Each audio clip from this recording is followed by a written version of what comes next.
meus queridos alunos do 6º ano do Colégio Alternativa. Aqui é a professora Tamires Costa e hoje vamos dar início ao 2º volume do nosso cadernão. O assunto que vamos abordar hoje é sobre geometria, ok? Vamos lá?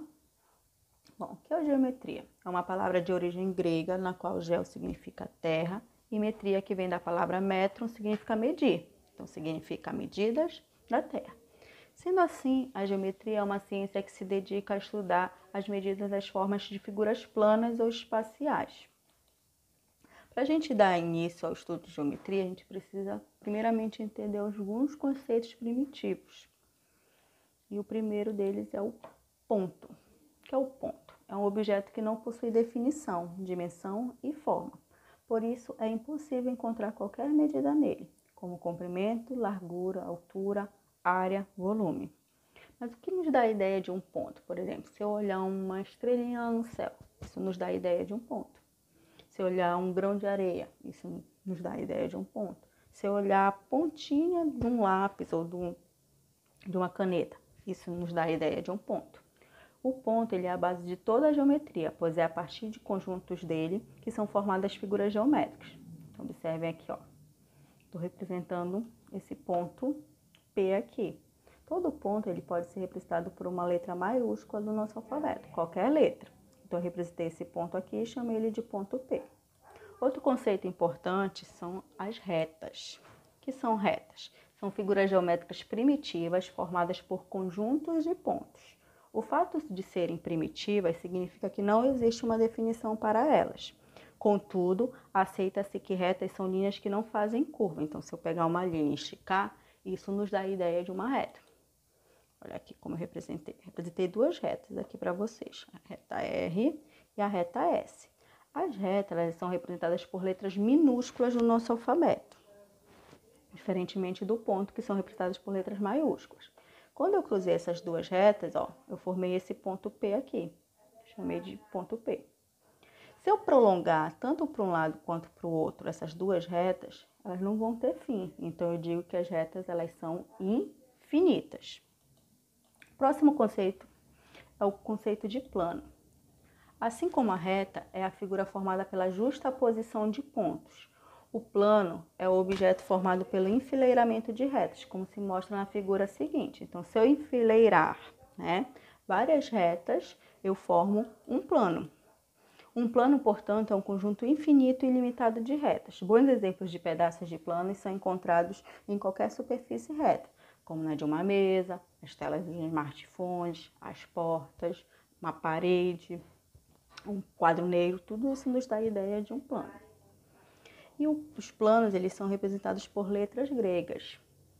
Não é representado pela letra do nosso alfabeto, elas são representadas por letras gregas. E as principais, as mais conhecidas são essas aqui, ó. Alfa, beta e gama. Para representar um plano, a gente utiliza as letras gregas. Outras definições geométricas importantes. Então, além desses três que a gente viu ainda agora, outros conceitos também são importantes. O primeiro deles é a semirreta. Semirreta é uma parte da reta obtida da seguinte maneira. Sobre uma reta qualquer, desenhe-se os pontos A e B, observe aqui, ó, os pontos A e B, de modo que A faça um corte na reta. O pedaço da reta que se inicia em A e segue em direção ao ponto B, e é claro, continua infinitamente após ele, é chamado de semirreta. Então, quando eu faço um corte aqui nessa reta, bem aqui no ponto A, esse pedaço aqui da reta é chamada de semirreta. Olha como eu represento a semirreta, com as letras AB e uma setinha em cima. Outra definição importante é sobre o segmento de reta. O segmento de reta possui fundamento similar ao da semirreta. A diferença está no fato de o segmento de reta possuir início e fim, diferentemente da semirreta, que só possui um ponto de início, mas não possui fim. Um segmento de reta é apenas uma parte da reta. Ele pode ser obtido desenhando-se os pontos A e B sobre uma reta qualquer. Tanto o ponto A quanto o B fazem um corte na reta, e o pedaço dela que vai do ponto A até o ponto B é chamado de segmento de reta. Então, observem aqui, ó. Esse pedaço da reta que tem início no ponto A e tem fim aqui no ponto B é chamado de segmento de reta. E olha como representa. segmento de reta AB e um tracinho em cima. Próximo conceito é o conceito de ângulo. Um ângulo é o conjunto de pontos formados por duas semirretas, lados do ângulo, que possuem o mesmo ponto de partida, que vai ser o vértice do ângulo. Então, observe aqui, ó, do ponto O, eu parti a semirreta OA e a semirreta OB. Como é o mesmo ponto aqui, ó, partido entre as duas semirretas, esse ponto aqui vai ser chamado de vértice do ângulo. A abertura dessas duas semirretas que formam o ângulo. Na imagem acima, as semirretas com origem no ponto O definem o ângulo AOB. Ó, então, esse ângulo aqui vai ser chamado de ângulo AOB. Ao nomear um ângulo, devemos prestar atenção, pois o ponto de origem das semirretas, que é o vértice, deve ficar no centro e apresentar o símbolo circunflexo, que mostra qual deles é o ângulo. Então, aqui, ó, o ângulo AOB, percebo como o vértice é o O acento circunflexo fica em cima da letra O. A unidade de medida utilizada para os ângulos é o grau, representado pelo símbolo, ó, essa bolinha aqui, logo depois do número referente a ele. Então, todo ângulo tem uma medida, e a medida é em graus. Qual é o instrumento que a gente utiliza para medir um ângulo? É esse aqui, ó, transferidor. Alguns de vocês já têm, né, que a gente foi solicitado no início das aulas, que eu falei, quando a gente iniciar o assunto de geometria, a gente ia precisar desses instrumentos. Então, tá aqui o transferidor. Como é que a gente faz para medir um ângulo no transferidor? Observe aqui, ó. Eu vou medir esse ângulo AOB. Eu posiciono o centro do transferidor. Na verdade, eu posiciono aqui, ó, o vértice no centro do transferidor.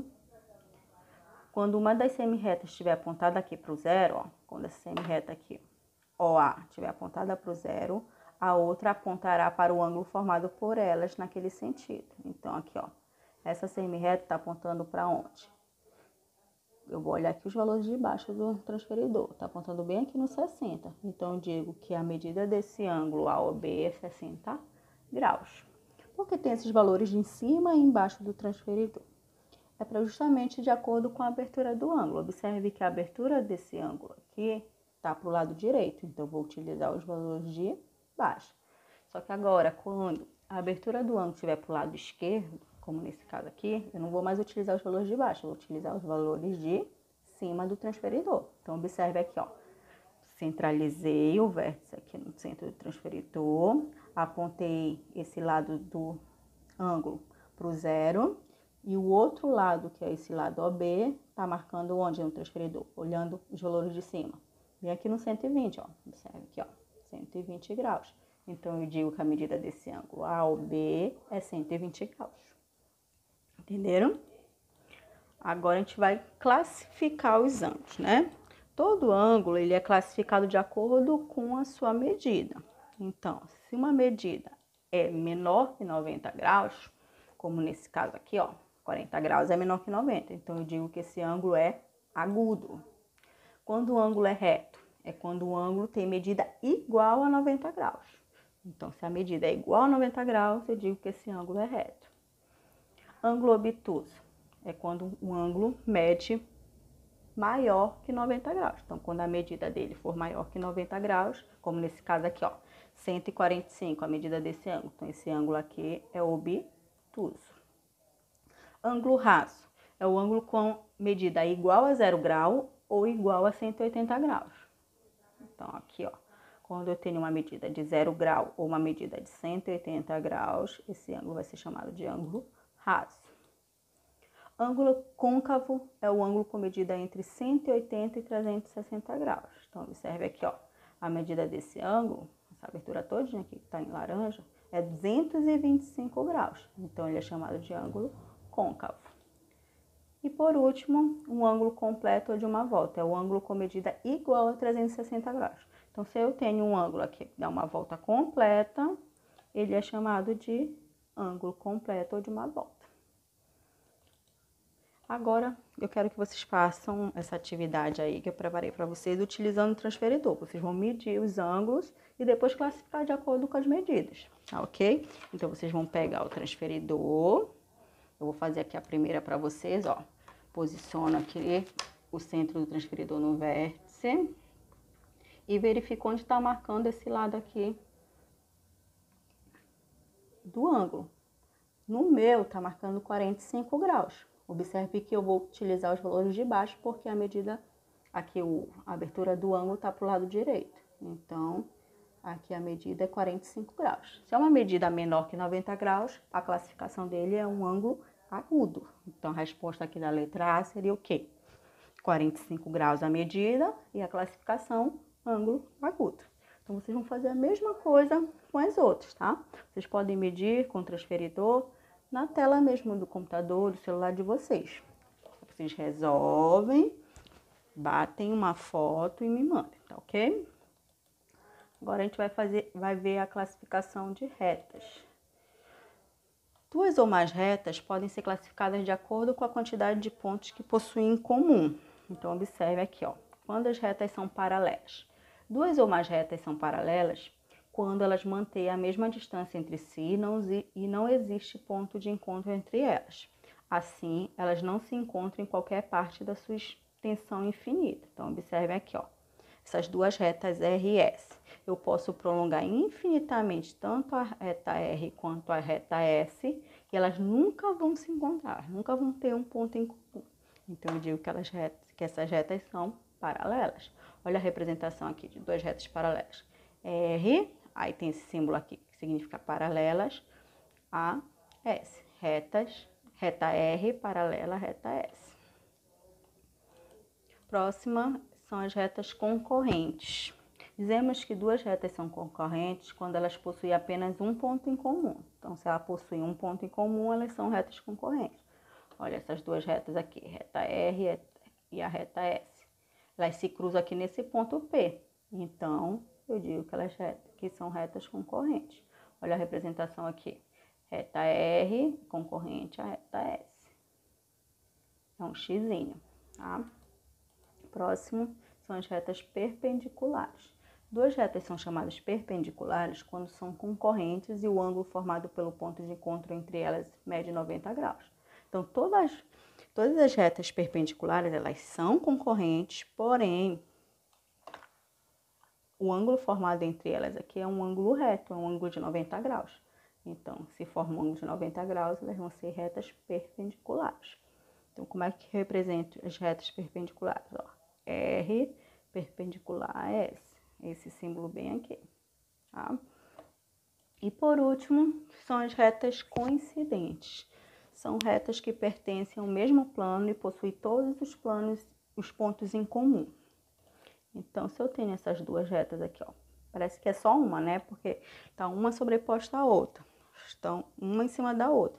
Então, como elas possuem todos os pontos em comum, eu digo que essas retas, elas são coincidentes, tá? Então, isso foi a nossa aula de hoje, tá? Espero que vocês tenham gostado, entendido. Qualquer dúvida é só chamar no PV. Então, até a próxima. Beijos!